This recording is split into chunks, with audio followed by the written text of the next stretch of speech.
इससे अगले वाले पार्ट में हम लोगों ने पढ़ा था जो बच्चों में संप्रत्य विकास के ब्रूनर मॉडल के अंतर्गत जो बच्चे की सक्रियता विधि, दृश्य प्रतिमा विधि और सांकेतिक विधि के बारे में। तो इन्होंने जो शिशु अपनी अनुभूति किस तरीके से मानसिक रूप से करते हैं और संज्ञानात्मक विकास का जो जे.एस. ब्रूनर साहब ने सिद्धांत दिया था, इसके अंतर्गत जो तरीके बताए थे जैसे सक्रियता विधि, दृश्य प्रतिमा विधि, सांकेतिक विधि, इन सब तीनों विधियों को हम लोगों ने पढ़ा था। उसके बाद ब्रूनर साहब ने जो अपने अध्ययनों के आधार पर बताया कि इन तीनों जैसे सक्रियता, दृश्य प्रतिमा तथा सांकेतिक विधियों के प्रत्येक जो कॉन्सेप्ट का विकास एक क्रम में होता है। जैसे जन्म से करीब 18 महीनों तक सक्रियता विधि की प्रधानता होती है और 1.5 वर्ष से 2 वर्ष की उम्र में दृश्य प्रतिमा विधि की प्रधानता होती है और करीब 7 वर्ष की आयु से सांकेतिक विधि की प्रधानता होती है। अगर बच्चे को आवाज़ दिया जाता है तो वो समझने लगता है कि हाँ, मुझे ही पुकारा जा रहा है, मेरे ही बारे में बोला जा रहा है और मुझे ही ये बातें बोला जा रहा है, ऐसा वो समझने लगता है। तो ये 7 वर्ष की आयु से जो है सांकेतिक विधि की प्रधानता होने लगती है। उसके बाद ब्रूनर ने भी पियाजे के समान की संज्ञानात्मक विकास को एक क्रमिक प्रक्रिया माना। तो पियाजे साहब ने जो संज्ञानात्मक विकास के अंतर्गत जो 4 अवस्थाएं बताई थी, उन अवस्थाओं के आधार पर चलिए एक बार देख लेते हैं। उन्होंने जो 4 अवस्थाएं बताई थी उनको एक बार फिर से देख लेते हैं। इनकी जो 4 अवस्थाएं थी, जैसे यहाँ पे यहाँ पे है संवेदी प्रेरक अवस्था, इसको जो है जन्म से 2 वर्ष, पूर्व संक्रियात्मक अवस्था जन्म से 7 वर्ष, मूर्त संक्रियात्मक अवस्था 7 से 11 वर्ष और औपचारिक संक्रियात्मक अवस्था 11 वर्ष से प्रौढ़ावस्था तक। तो ये 4 अवस्थाएं जो हैं, इसको क्रम में जिस तरीके से पियाजे साहब ने संज्ञानात्मक विकास के अंतर्गत जो ये 4 प्रक्रियाएं बताए थे, उसी प्रकार जो है ब्रूनर ने पियाजे के समान की संज्ञानात्मक विकास को भी एक क्रमिक प्रक्रिया माना तथा बच्चों के चिंतन में संकेत तथा प्रतिमा को महत्वपूर्ण माना। संप्रत्य प्राप्ति एक अनुदेशात्मक रणनीति है जिसे ब्रूनर तथा उनके साथियों के द्वारा किए गए शोध पर प्रयोग करके किसी संप्रत्य कॉन्सेप्ट में शिक्षक बच्चों के मूल पूर्व अनुभवों का प्रयोग करके किसी संप्रत्य की रचना करने की कोशिश करते हैं। इसमें पहले बच्चों को कुछ चित्र दिखाया जाते हैं या शब्द दिए जाते हैं। बच्चों से उन्हें चित्रों में समानताएं ढूंढकर 2 श्रेणियों में बांटने के लिए कहा जाता है, एक जिनमें संप्रत्य की विशेषताएं हैं और दूसरे जिनमें संप्रत्य की विशेषताएं नहीं हैं। फिर इस परिकल्पना का अन्य उदाहरणों द्वारा परीक्षण किया जाता है। तो इस तरीके से जो है ब्रूनर साहब ने भी इसको एक क्रमिक विकास के रूप में, क्रमिक प्रक्रिया के रूप में जो अपने सिद्धांत को दिया और उन्होंने बताया, जो 3 तरीका बताया, सक्रियता, दृश्य प्रतिमा तथा सांकेतिक। तो इसके आधार पर इन्होंने जो है संप्रत्य विकास के सिद्धांत दिए। तो संप्रत्य विकास का सिद्धांत हम कह सकते हैं कि ये ब्रूनर साहब के द्वारा दिया गया था। अब नेक्स्ट क्वेश्चन है, बच्चों के संप्रत्य विकास में उनमें कार्य कारण की समझ का विकास कैसे होता है? एक शिक्षक के रूप में आप इसमें क्या भूमिका निभा सकते हैं और उनके संज्ञानात्मक और वैज्ञानिक दृष्टिकोण के विकास में कैसे मदद कर सकते हैं? संप्रत्य विकास के निर्माण के साथ ही बच्चों में वैज्ञानिक चेतना को बढ़ाने में कार्य कारण की समझ होना जरूरी है।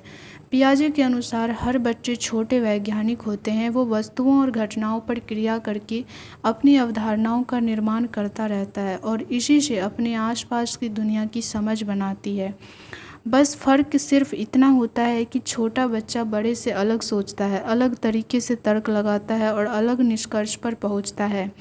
पियाजे का अवस्था सिद्धांत भी बच्चों की कार्य कारण की समझ के विकास के विषय में कहता है कि छोटे बच्चे पूर्व संक्रियात्मक अवस्था, मात्रा के संरक्षण, conversation of values and quantities को समझने में चूक करते हैं और उम्र के साथ वे इस समझ में अपने आप परिपक्व होते जाते हैं। उदाहरण के लिए, क्या दुनिया गोल है यह समझना बहुत सारे बच्चों के लिए मुश्किल है क्योंकि वे उसके आधार तर्क को समझने के लिए अलग अलग संप्रत्यों का इस्तेमाल करते हैं। यदि पियाजे के सिद्धांत को ले, जो बच्चों में यह समझ तभी विकसित हो सकती है जब उनमें इससे संबंधित स्कीमा विकसित हो जाए। उसी तरह बारिश क्यों और कैसे होती है यह समझना भी संज्ञान और कार्यकरण की समझ पर निर्भर करता है। शिक्षकों के लिए यह महत्वपूर्ण है कि वे अपने शिक्षण में किसी भी अवधारणा को कार्यकरण के संबंधों के माध्यम से समझने समझाने का भरसक प्रयास करें। पियाजे कहते हैं कि बच्चा खुद से ही अकेले ही वस्तुओं पर प्रयोग करके उनके बारे में अपनी अवधारणाएं कॉन्सेप्ट्स बनाता है। इस प्रक्रिया में अभिभावक, शिक्षक, साथी समूह आदि केवल वातावरण उपलब्ध कराते हैं, फैसिलिटेटर्स की भूमिका निभाते हैं एक तरीके से, इससे ज़्यादा कुछ नहीं। इसके अलावा शिक्षक zone of proximal development (ZPD) और सहायक ढांचा स्केल फोल्डिंग प्रक्रिया द्वारा बच्चों में कार्यकरण को समझाने में मदद कर सकते हैं। तो JPD जो जोन ऑफ प्रॉक्सिमल डेवलपमेंट है, JPD एक अंतःक्रियात्मक आधारित सीखने की प्रक्रिया को नाम दिया गया है। इसमें कोई व्यक्ति किसी समस्या से जूझ रहा होता है, उसके काम में असफल होने पर कोई अन्य व्यक्ति जो है उपकरण देकर सहायता करते हैं, इसके फोल्ड यानी सहायक ढांचा बनाकर। तो ऐसी बातचीत, सवाल जवाब, तर्क वितर्क के माध्यम से जो व्यक्ति को समाधान के करीब ले जाए। इसमें शिक्षक, साथी, अभिभावक आदि की भूमिका प्रमुख हो जाती है। इसके अलावा जो है भाषा भी इसी प्रकार का एक माध्यम है। पाठ्यचर्या, कैलकुलेटर भी इसी श्रेणी में आते हैं। शिक्षक एक प्रक्रिया में केवल माध्यम नहीं रहते बल्कि बच्चों के सीखने में बेहद सक्रिय भूमिका निभाते हैं। बच्चों में कार्यकरण के विकास के बेहतरीन उदाहरण हमें प्रचलित लोक कथाओं व बाल साहित्य में भी देखने को मिलते हैं। बाल साहित्य में दिखता है कि अलग अलग उम्र के बच्चे अपने अनुभव के अनुसार कैसे तर्क वितर्क करके कार्यकारण की समझ विकसित करते हैं। तो एक तरह से जो है यहाँ पे कार्य कारण की समझ बच्चों में किस प्रकार विकसित होता है संप्रति विकास में, तो ये हम समझ सकते हैं। और जो है जीन पियाजे ने माना कि बच्चे जो होते हैं, हर बच्चे एक छोटे वैज्ञानिक होते हैं, क्योंकि वो सोचते समझते हैं, खोज करते हैं, उसके बारे में किसी चीज़ के बारे में वो उसे कार्य करके देखते हैं। मान चलिए अगर आप या आपके घर में कोई बड़े हैं और वो, हाँ, आप जब छोटे थे तो दिवाली में अगर पटाखे फोड़ते हुए देखते होंगे, दीपावली में और भी कोई काम करते हुए देखते होंगे, तो आप भी उसे करने की कोशिश करते होंगे। तो एक तरह से बच्चे देखकर, समझकर और उसके बाद जो है उसमें वो कार्य करने की जो है एक तरीके से समझ विकसित होने लगती है, वो कार्य करना चाहता है। तो एक तरीके से कह सकते हैं कि बच्चों में जो कार्यकरण की क्षमता विकसित होने लगती है, जो समझ विकसित होने लगती है, वो एक तरीके से जो है संप्रति विकास के अंतर्गत होने लगता है। पियाजे कहते हैं कि बच्चा खुद से ही अकेले ही वस्तुओं पर प्रयोग करके अब उनके बारे में अपनी धारणाएं बनाने लगते हैं। इस प्रक्रिया में जो है उसके अभिभावक, शिक्षक, साथी समूह केवल फैसिलिटेटर्स या जोन ऑफ प्रॉक्सिमल डेवलपमेंट में सहायक होता है, सहायक ढांचा के रूप में कार्य करते हैं।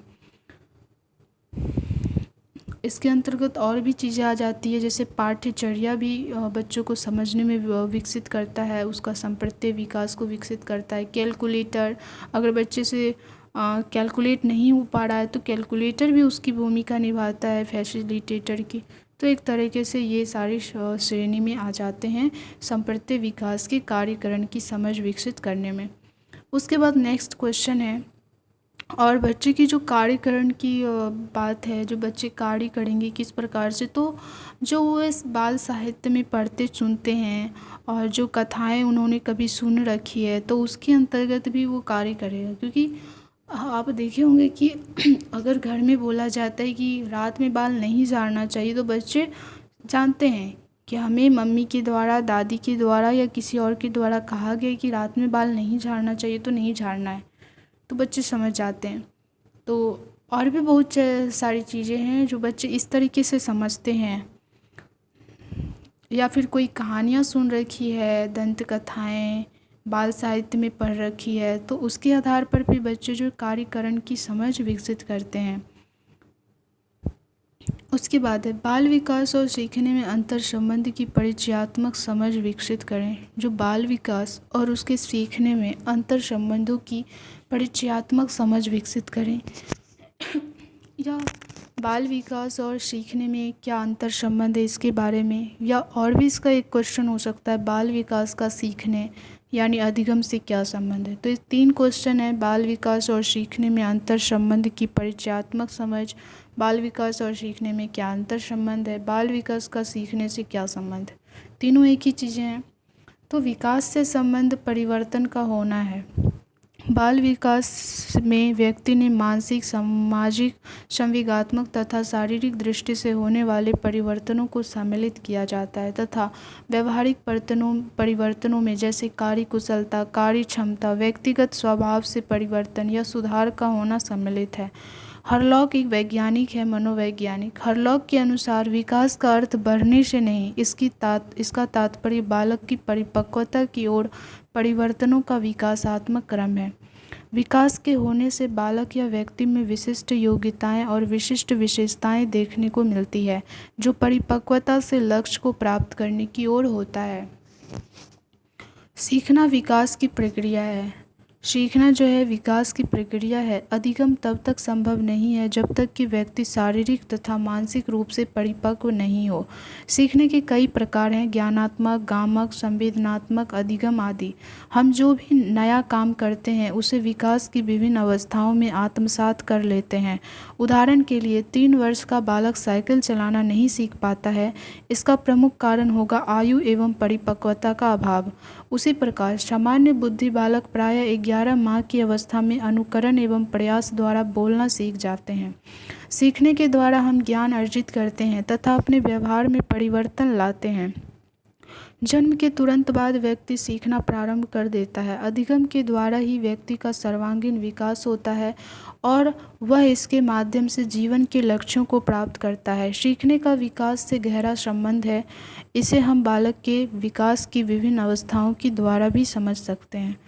तो हम इसे आम अवधारणा के अंतर्गत भी कह सकते हैं कि देखिए, अगर बच्चे में सीखना जारी नहीं रहेगा तो उसका विकास होगा कैसे। वो सीखने के अंतर्गत ही तो उसमें विकास होता है, डेवलपमेंट होता है। जब तक वो अधिगम नहीं करता है, चाहे वो औपचारिक तरीके से हो या अनौपचारिक तरीके से या निरौपचारिक तरीके से, जिस भी प्रकार से अधिगम होता है, तो अधिगम के द्वारा ही बच्चे में विकास होता है।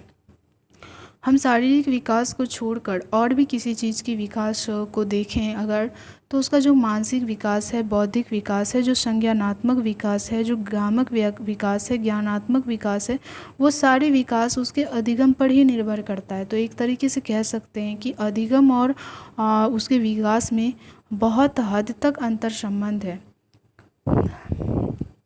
तो शेषवावस्था व अधिगम जो हमारी विकास की प्रक्रिया है, तो सबसे पहले शेषवावस्था ही आता है। तो शेषवावस्था और अधिगम के में क्या अंतर संबंध है इसके बारे में देखते हैं। तो इसमें जन्म लेने से 3 वर्ष तक बच्चों का शारीरिक एवं मानसिक विकास तीव्र गति से होता है। बच्चों में जिज्ञासा की तीव्र प्रवृत्ति होने के कारण उनका समाजीकरण प्रारंभ हो जाता है।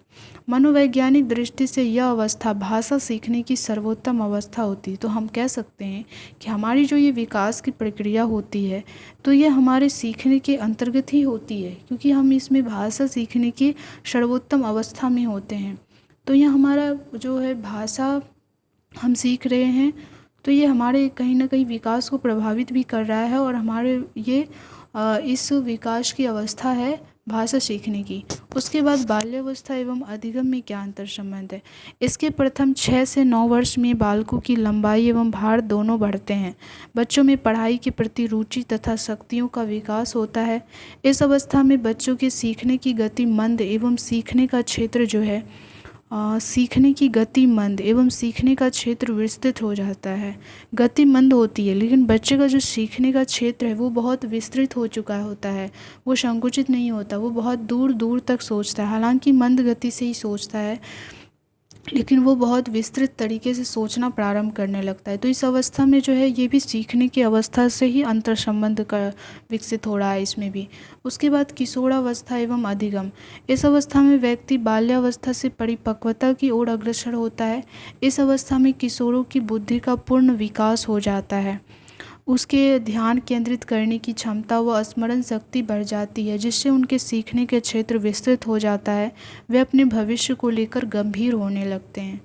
तो बच्चे का जो विकास क्रम है वो उसके सीखने को प्रभावित करता है, और जो उसका सीखना है वो उसके विकास क्रम में से भी प्रभावित होता है। तो इन दोनों में यही अंतर संबंध है। बच्चे का विकास, जो उसका शारीरिक विकास है, मानसिक विकास है, सामाजिक और संवेगात्मक विकास है, वो जो है उसके सीखने को प्रभावित करते हैं, और जो वो सीखता है वो उसके विकास से भी प्रभावित होता है।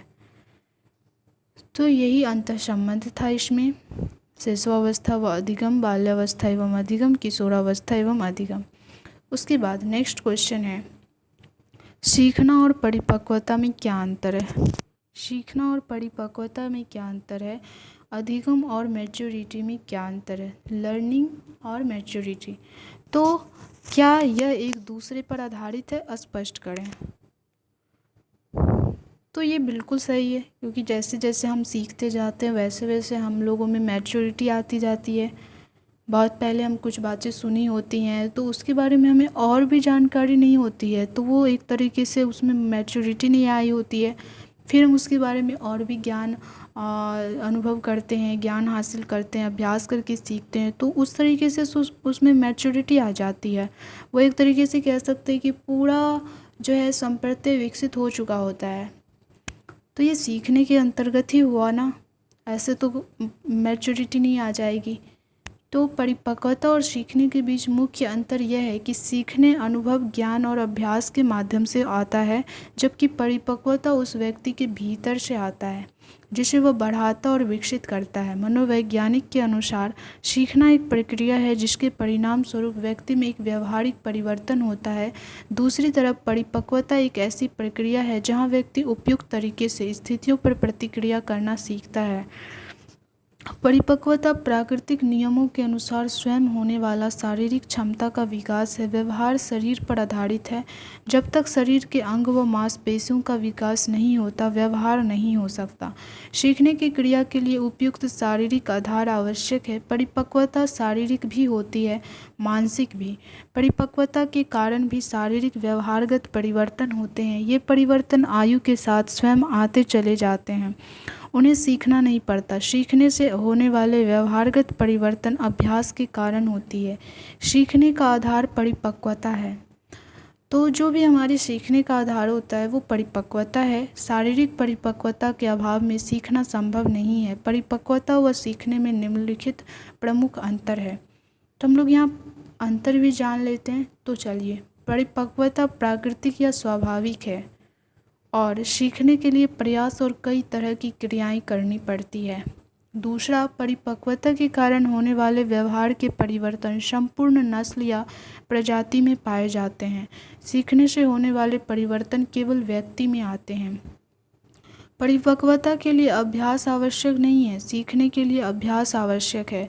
परिपक्वता की प्रक्रिया की शारीरिक सीमा होती है, यह 25 वर्ष तक पूर्ण हो जाती है और फिर परिपक्व नहीं होता। सीखने की प्रक्रिया की कोई सीमा नहीं होती, व्यक्ति जीवन भर सीखता रह सकता है। उसके बाद परिपक्वता के लिए परिस्थितियों का बंधन नहीं है, यह अनुकूल व प्रतिकूल दोनों प्रकार की परिस्थितियों में चलने वाली प्रक्रिया है। किंतु सीखने की घटना केवल अनुकूल परिस्थितियों में हो सकती है, प्रतिकूल परिस्थितियों में नहीं। उसके बाद है परिपक्वता प्राकृतिक क्रिया है, प्रेरणा का इस पर कोई प्रभाव नहीं पड़ता, परंतु सीखने के लिए प्रेरणा एक आवश्यक शर्त है। इस प्रकार सीखने और परिपक्वन में मूलभूत अंतर है, किंतु दोनों में निकट का संबंध भी है, क्योंकि सीखना परिपक्वता पर आधारित है जबकि परिपक्वता सीखने पर आधारित नहीं है। किसी भी प्रकार की क्रिया के लिए उसके अनुरूप शारीरिक परिपक्वता आवश्यक होती है। तो एक तरीके से कह सकते हैं कि सीखना तो परिपक्वता का आधार है ही, सीखना परिपक्वता पर ही आधारित है, क्योंकि आप तभी चीज़ों को सीखते जब आप में वैसी परिपक्वता विकसित हो गई होती है। और जो परिपक्वता है वो सीखने पर आधारित नहीं है। हमारे में परिपक्वता तो आएगी ही, क्योंकि हमारा शारीरिक विकास, परिपक्वता एक तरह से शारीरिक और मानसिक दोनों है। तो परिपक्वता का विकास जो है 25 वर्ष की उम्र तक ही पूर्ण हो जाता है, और लेकिन सीखने का जो है आधार वो जीवन पर्यंत चलते रहता है। तो यही जो मुख्य अंतर संबंध है और अंतर है इसमें परिपक्वता और अधिगम्य या सीखने में, यह एक दूसरे पर आधारित भी है। सीखना जो है परिपक्वता पर आधारित है, परंतु जो परिपक्वता है सीखने पर आधारित नहीं है। ये पूर्ण तरीके से जो है सीखने पर ही आधारित होता है कि ये बातें हम सीखेंगे तभी परिपक्व होंगे, ऐसा नहीं है। ये हमारे शरीर पर भी आधारित होता है, ये शारीरिक प्रक्रिया भी है एक तरीके से कह सकते हैं। तो ये शारीरिक सीमा के अंतर्गत भी हम लोग परिपक्व होते हैं। तो परिपक्वता और सीखने में यही प्रमुख अंतर था। उसके बाद सीखना कितने प्रकार से हो सकता है वर्णन करें। सीखना कितने प्रकार से होता है, किस किस तरीके से सीखते हैं। सरलता व जटिलता के आधार पर सीखने की प्रक्रिया को कई प्रकार का कहा जा सकता है। गत्यात्मक सीखना, जैसा कि नाम से ही प्रकट है, इसमें शरीर के अवयवों की गति सीखी जाती है, जैसे टाइप सीखना, साइकिल सीखना आदि। किंतु इसमें साथ ही मानसिक क्रियाएं भी सीखी जाती है। केवल शारीरिक प्रक्रिया की मात्रा अपेक्षाकृत अधिक होती है या रहती है। उसके बाद शाब्दिक सीखना, यह सीखना शब्दों के आधार पर होता है। मानव के अधिकतर सीखने का स्वरूप शाब्दिक होता है, जिसमें शब्द, अंक, चिन्ह, संकेत, वाच्य आदि का माध्यम लिया जाता है। यह सीखना स्मृति के निकट है, क्योंकि इसमें धारणा का अंश भी रहता है।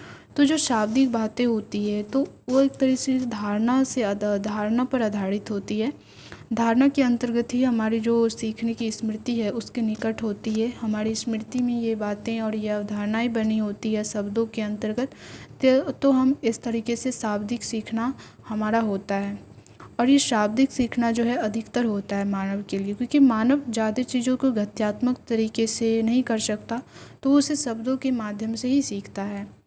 उसके बाद है विभेदात्मक सीखना। यहाँ सीखने वाला उद्दीपक एवं प्रतिक्रिया दोनों में पहचान करना सीखता है। यह पशुओं में भी हो सकता है और मनुष्यों में भी गत्यात्मक हो सकता है या शाब्दिक हो सकता है। तो विभेदात्मक, बच्चे कार्य करके भी जो है गत्यात्मक तरीके से विभेद कर सकता है, और जो है शाब्दिक शब्दों के द्वारा भी जो है गत्यात्मक विभेद कर सकता है। उसके बाद सीखने वाला उद्दीपक एवं प्रतिक्रिया दोनों में पहचान करना सीखता है कि यहाँ क्या उद्दीपक है और क्या प्रतिक्रियाएं हो रही है।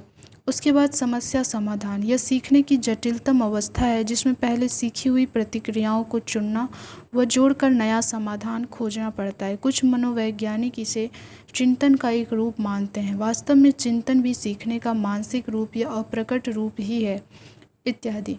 तो हम किस किस तरीके से सीखते हैं, सबसे लास्ट में जो आता है समस्या समाधान करके, उसके बाद विभेदात्मक सीखना, विभेद करके, शाब्दिक यानी शब्दों के द्वारा, चिन्ह, संकेत, वाच्य, अंक, शब्द आदि के द्वारा सीखना, और स्मृति में अनुभव के आधार पर जो भी बातें हमारे पटल पे है उसके अंतर्गत सीखना। उसके बाद गत्यात्मक सीखना, करके सीखना, टाइप सीखना, साइकिल सीखना इत्यादि, ये सारी बातें। तो सीखना कितने प्रकार से हो सकता है, तो यहाँ पे 4 प्रकार बताए गए हैं: समस्या समाधान, विभेदात्मक सीखना, शाब्दिक सीखना और गत्यात्मक सीखना। उसके बाद वृद्धि और विकास में क्या संबंध है। वृद्धि यानी ग्रोथ और विकास यानी डेवलपमेंट। तो वृद्धि का अर्थ है शारीरिक परिवर्तन। इन परिवर्तनों के कारण व्यवहार में परिवर्तन होने लगता है, और विकास का अर्थ गुणात्मक परिवर्तनों से किया जाता है। शरीर के विभिन्न अंगों के आकार में परिवर्तन होने को वृद्धि कहा जाता है, जैसे शरीर की लंबाई का बढ़ना, चौड़ाई और वजन का बढ़ना, बालक की कार्य कुशलता का विकास, उसकी कार्य क्षमता में विकास और व्यवहार में सुधार आदि। इन सभी परिवर्तन का होना या संबंध वहाँ की जलवायु, परिवेश, वातावरण, भोजन पर निर्भर है कि आपको जैसा भोजन मिला, जैसा वातावरण मिला, आपकी शारीरिक बनावट, या कह सकते हैं कि आपकी कार्यकुशलता का विकास उस तरीके से हो जाएगा।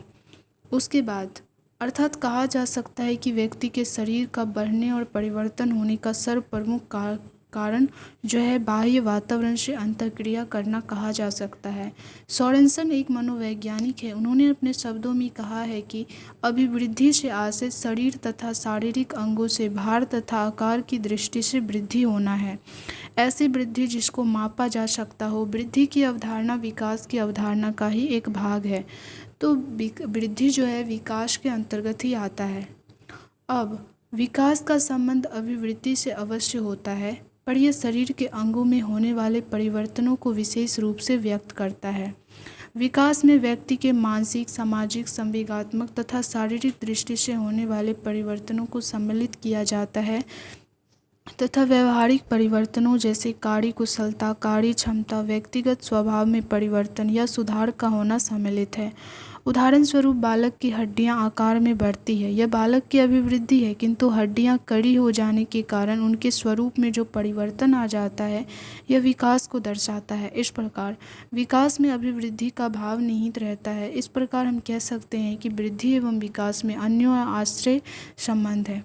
मान चलिए अगर आपके वृद्धि में यानी अगर आपका शारीरिक विकास हुआ है और उसमें किसी प्रकार की खराबी हो चुकी है तो आपका जो मेंटल डेवलपमेंट है वो प्रभावित होगा और ये एक तरीके से आपके विकास को प्रभावित करेगा। तो जो आपकी वृद्धि है अगर वो उसमें रुकावट आता है तो विकास भी प्रभावित हो सकता है। तो एक तरीके से जो वृद्धि विकास पर आधारित है, लेकिन जो विकास है उसकी वृद्धि पर आधारित नहीं है।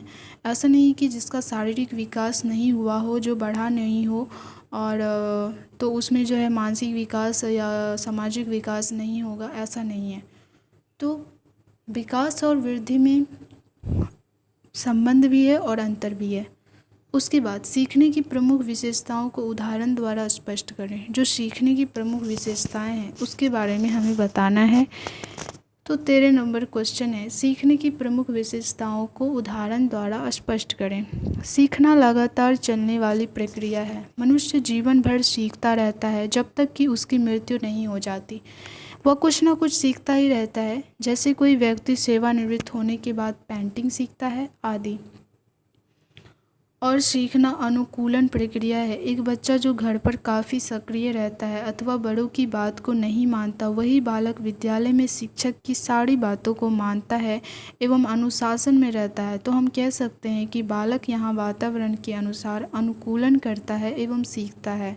उसके बाद सीखना सार्वभौमिक प्रक्रिया है। सीखना किसी एक देश के मनुष्य का अधिकार नहीं है, यह दुनिया के हर एक कोने में रहने वाले हर एक व्यक्ति के लिए है। उसके बाद सीखना व्यवहार में परिवर्तन है। हम जानते हैं कि सीखना किसी भी तरह का हो उससे व्यवहार में अवश्य ही परिवर्तन होता है। बदलती लौ एवं छोटे बच्चों का उदाहरण यहाँ उपयुक्त है। सीखना पुराने एवं नए अनुभवों का योग है। बच्चा किसी भी प्रकार का ज्ञान अपनी पूर्व अनुभव के आधार पर ही ग्रहण करता है। जैसे अगर साड़ी पहनने वाली औरत उसकी माँ है तो प्रथम दृष्टया में वह साड़ी पहनी हर एक महिला को अपनी माँ समझता है। अतः हम कह सकते हैं कि बच्चों के विकास के लिए सीखना एक महत्वपूर्ण क्रिया है। सीखने के द्वारा हम अपने लक्ष्यों की प्राप्ति कर सकते हैं। सीखने को परिवर्तन, सुधार, विकास, उन्नति तथा समायोजन के तुल्य माना जाता है। यह केवल स्कूल की शिक्षा तक सीमित नहीं है, बल्कि यह एक विकसित शब्द है जिसका व्यक्ति पर गहरा प्रभाव पड़ता है। तो सीखने की ये प्रमुख विशेषताएं थी। सीखना लगातार चलने वाली प्रक्रिया है, सीखना अनुकूलन प्रक्रिया है, सीखना सार्वभौमिक प्रक्रिया है, सीखना व्यवहार में परिवर्तन है, सीखना पुराने एवं नए अनुभवों का योग है। तो सीखने की ये सारी प्रमुख विशेषताएं हम लोगों ने पढ़ी। उसके बाद सीखने के प्रकार तथा बच्चे कैसे सीखते हैं इसके बारे में बताना है। सीखने के कितने प्रकार है और बच्चे कैसे सीखते हैं इसके बारे में बताना है। हम विभिन्न चीज़ों को अपने जीवन में सीखते हैं और सीखने की विधियां भिन्न भिन्न प्रकार की होती है। किसी कार्य को सीखने में पेशियों तथा शरीर के विभिन्न अंगों का उपयोग होता है और किसी कार्य को सीखने में भाषा तथा प्रतीकों का उपयोग किया जाता है। साइकिल चलाना भी सीखना है और कविता याद करना भी सीखना है। पहला गत्यात्मक सीखना कहलाएगा और दूसरा शाब्दिक सीखना। सीखने संबंधी विषय के स्वरूप और विधि के आधार पर सीखने के निम्नलिखित प्रकार हैं। तो यहाँ पे कौशल सीखना, इसमें कलात्मक गुणों को सिखाया जाता है। प्रेक्षणात्मक सीखना, किसी को देखकर स्वयं उत्तेजित होकर सीखना। उसके बाद शाब्दिक सीखना क्या है, इसमें शाब्दिक साहचर्य को सीखा जाता है। संज्ञानात्मक सीखना, उद्दीपन को देखकर स्वतः अनुक्रिया से सीखना। संप्रत्यय सीखना, तर्क, कल्पना एवं चिंतन से जो सीखा जाता है उसे संप्रत्यय सीखना बोलते हैं। और उद्दीपन को देखकर स्वतः अनुक्रिया से सीखना, तो ये संज्ञानात्मक सीखना हुआ। बच्चे निम्नलिखित प्रकार से सीखते हैं: अवलोकन द्वारा, सक्रिय भागीदारी से, स्वयं करके या प्रयोग करके, अंतर्क्रिया या विवेचना करके, अनुभवों से। अपने पूर्व ज्ञान के साथ नए ज्ञान को जोड़कर सीखते हैं। तो सीखने के प्रकार हो गए: कौशल सीखना, प्रेक्षणात्मक सीखना, शाब्दिक सीखना, संज्ञानात्मक सीखना और संप्रत्यय सीखना। फिर बच्चे किस प्रकार से सीखते हैं, कैसे सीखते हैं, इसके बारे में, जैसे अवलोकन द्वारा, सक्रिय भागीदारी से, स्वयं करके या प्रयोग करके, अंतर्क्रिया या विवेचना करके, अनुभवों से। बच्चे विशेष रणनीतियों के प्रयोग से भी सीखते हैं, जैसे बच्चे समझने, स्मरण करने और समस्या को सुलझाने में रणनीतियों का इस्तेमाल करते हैं। पहाड़ों को कैसे याद करें या अंकों की लंबी श्रृंखला को किस प्रकार याद किया जाए, इसकी भी रणनीति वे बना सकते हैं। उसके बाद अनुकरण से, अनुकरण का अर्थ है नकल करना। बच्चे अपने सभी नृत्य कर्मों को बड़ों के अनुकरण के द्वारा सीखते हैं, यानी नकल करके सीखते हैं। यहाँ जहाँ गाय आदि पशुओं के बछड़े पैदा होते ही कुलांचे भरने लगते हैं, वहाँ मनुष्य का बच्चा लगभग 1 साल का होने पर ही अनुकरण के द्वारा चलना सीखता है। अगर किसी बच्चे को समाज से अलग करके रख दिया जाए तो वह किसी का भी अनुकरण कर सकने में असमर्थ होने के कारण असहाय और अज्ञान की स्थिति में ही रह जाएगा। तो ऐसा नहीं है, बच्चे जहाँ भी रहेंगे वहाँ वो उस तरीके से अनुकरण करके सीखना आरंभ कर देते हैं। मान चलिए अगर बच्चे को जंगल में छोड़ दिया जाए तो वो जानवर को देख देख कर उसकी नकल कर करके उस तरीके से चलना प्रारंभ कर देगा। यह ऐसा होता है। तो बच्चे जो है अनुकरण करके भी सीखते हैं।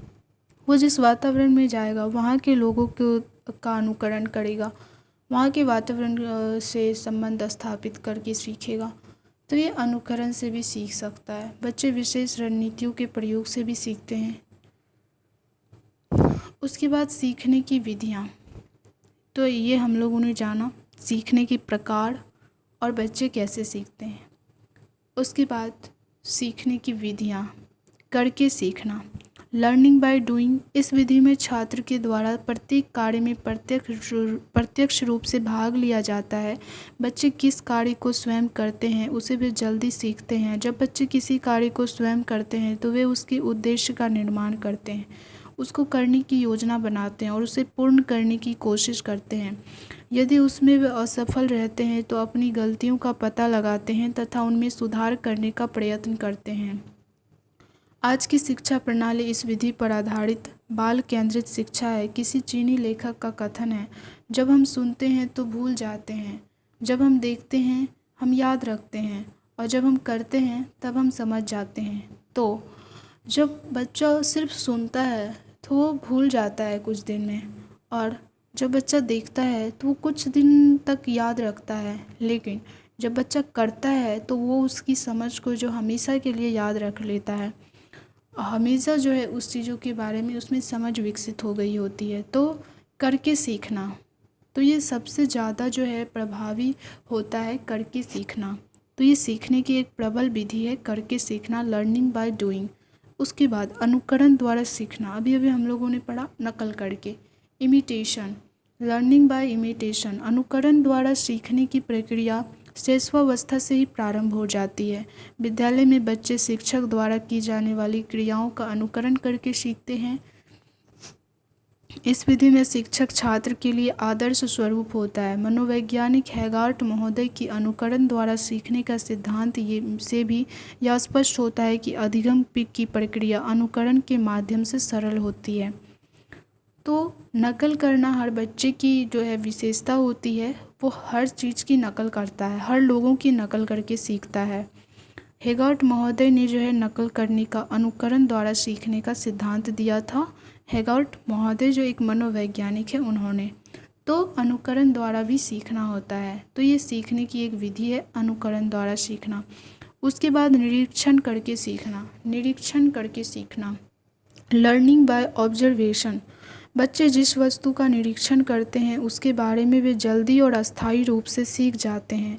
इसका कारण है कि निरीक्षण करते समय वे उस वस्तु को छूते हैं या प्रयोग करते हैं या आपस में उसके बारे में चर्चा करते हैं। इस प्रकार वे अपने एक से अधिक इंद्रियों का प्रयोग करते हैं। फलस्वरूप उनके मन मस्तिष्क पर उस वस्तु का स्पष्ट चित्र अंकित हो जाता है निरीक्षण पद्धति की सफलता के लिए यह आवश्यक है कि अध्यापक बच्चों को जिस स्थान पर ले जाए उसे वह पूर्व में ही देख ले तथा उसके बारे में योजना बना ले। इस विधि से सीखने में छात्र की जिज्ञासा एवं उत्सुकता बनी रहती है। सामाजिक विज्ञान के अंतर्गत भूगोल शिक्षण में इस विधि का प्रयोग अवश्य किया जाना चाहिए ताकि बच्चे उसे सहजता से सीख सके। तो एक निरीक्षण विधि भी है सीखने की विधि के अंतर्गत, निरीक्षण करके सीखना ऑब्जर्वेशन के द्वारा। उसके बाद है परीक्षण करके सीखना, लर्निंग बाय टेस्टिंग। इसके अंतर्गत छात्र की आवश्यकता के अनुरूप सामग्री का परीक्षण करते हैं तथा ज्ञान प्राप्त करते हैं। जैसे बच्चे किताब में गिनती को पढ़ते हैं तो प्रथम दृष्टि में उसका कोई महत्वपूर्ण स्थान नहीं होता, परंतु व्यवहारिक जगत में जब बच्चे स्वयं इसका प्रयोग करते हैं, देखते हैं, उसका अधिगम अस्थायी रूप ले लेता है। इस विधि को विज्ञान, गणित, सामाजिक अध्ययन एवं नैतिक विकास आदि में प्रयोग किया जा सकता है। इस विधि के माध्यम से बच्चों में आत्मनिर्भरता का विकास होता है क्योंकि इस परीक्षण में वे स्वयं प्रयास करते हैं। जैसे बच्चे जब गिनती सीखते हैं और उसका प्रयोग नहीं करते हैं, उस टाइम उसे गिनती बहुत भारी लगता है, बस वो उसे याद करता है। लेकिन जब उसे प्रयोग करने लगता है, जैसे एक पेन, दो पेन को जोड़ने लगता है और फिर बताता है कि ये 3 पेन हो गया, तो इस तरीके से जो है परीक्षण करके सीखने लगता है और ये जल्दी सीख जाता है।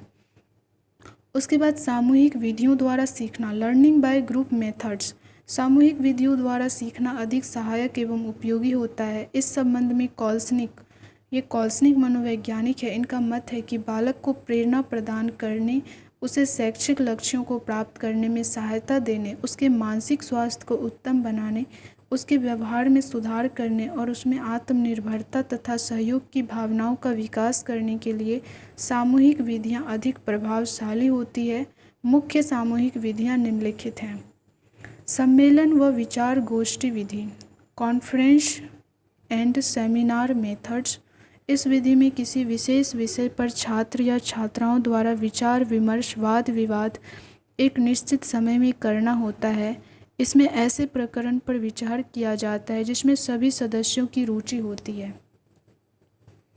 इसके द्वारा लोगों में सामाजिक एवं भावनात्मक गुणों का विकास होता है। उसके द्वारा दूसरों के विरोधी विचारों का सम्मान एवं सहनशीलता की भावना विकसित होती है। तो ये कहीं भी अगर सम्मेलन हो रहा है, विचार गोष्ठी हो रहा है, तो इस तरीके से भी बच्चे सीखते हैं। छात्र छात्राओं द्वारा विचार विमर्श, वाद विवाद करके भी ज़्यादा सीखते हैं। उसके बाद प्रोजेक्ट विधि, योजना विधि। इसमें प्रत्येक छात्र अपनी व्यक्तिगत रुचि, ज्ञान और क्षमता के अनुसार से स्वतंत्र रूप से कार्य करते हैं, जिससे सीखना सरल हो जाता है। सामूहिक रूप से कार्य करने के कारण उनमें स्पर्धा, सहयोग और सहानुभूति का भी विकास होता है। इसमें शिक्षक मार्गदर्शक का कार्य करते हैं तथा वह बच्चों को समूह में बांट देते हैं। प्रत्येक समूह अपनी इच्छा अनुसार कोई भी प्रोजेक्ट लेने को स्वतंत्र होता है। यहाँ शिक्षक को यह ध्यान रखना चाहिए कि संबंधित कार्य छात्रों के स्तरानुकूल हो तथा वे स्वयं बच्चों का मार्गदर्शन करता रहे। प्रोजेक्ट से संबंधित आवश्यक निर्देश भी देना चाहिए ताकि कार्य ठीक प्रकार से संपन्न हो सके। इस विधि से अर्जित ज्ञान अस्थायी होता है तथा यह रटने की प्रवृत्ति को भी कम करता है। यह विधि बाल केंद्रित है। बच्चों में उत्तरदायित्व की भावना का विकास होता है। उसके बाद समूह विधि, ग्रुप लर्निंग। इस अधिगम के अंतर्गत सीखने वालों को विभिन्न समूहों में बांट दिया जाता है। सीखने वाले को अपने साथियों के साथ खुले मन से विषय वस्तु पर आधारित अपने विचारों एवं भावों को अभिव्यक्त करने का अवसर मिलता है। इसका प्रमुख उद्देश्य छात्रों को अपनी समस्याओं को स्वयं निराकरण करने के लिए प्रोत्साहित करना तथा उन्हें समाधान निकालने के लिए अवसर प्रदान करना होता है।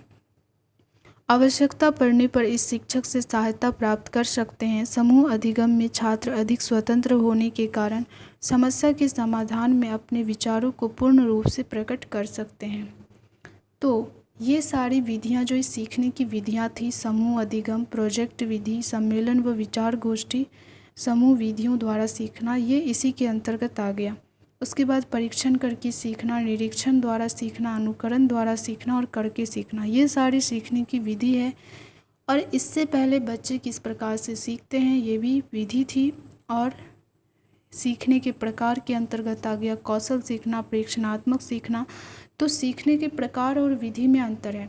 सीखने के प्रकार के अंतर्गत संज्ञानात्मक सीखना, संप्रत्यय सीखना, शाब्दिक सीखना, प्रेक्षणात्मक सीखना, लेकिन सीखने की विधि जो है वो अलग चीज़ है। तो सीखने की विधि में आ गया अनुकरण द्वारा सीखना, करके सीखना, और इसी के अंतर्गत आ जाता है कि बच्चे कैसे सीखते हैं। तो अवलोकन द्वारा, सक्रिय भागीदारी द्वारा, स्वयं करके, विवेचना करके, अनुभवों द्वारा, अनुकरण से।